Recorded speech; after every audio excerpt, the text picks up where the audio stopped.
Une clarté, c'est-à-dire, en fait, la principale action,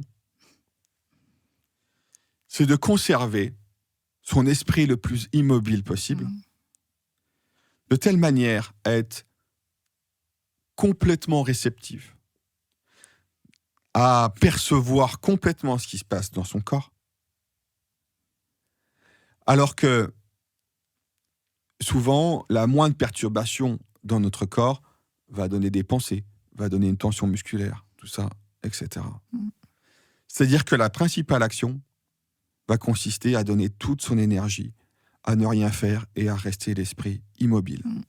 Et ça, c'est quelque chose de très intéressant parce que c'est un autre phénomène qui arrive. Tu as des phénomènes de nettoyage émotionnel. Ouais. OK ? C'est une chose que les professeurs de chant classique connaissent très bien. Oui.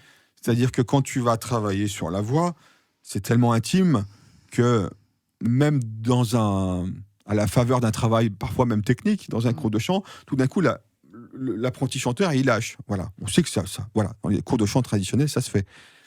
Mais là, ça fait vraiment partie du processus. Et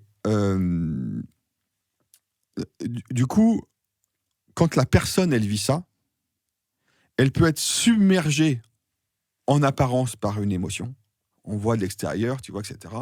Où elle se laisse envahir par cette émotion. Et puis, en fait, en réalité, à l'intérieur, la personne, elle est connectée à l'observateur.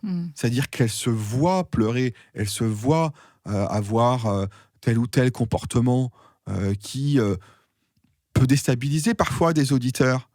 Mais elle ne le vit pas mal. Ça ne veut pas dire qu'il n'y a pas des passages qui sont éprouvants. Bien sûr qu'il y a des passages qui sont éprouvants.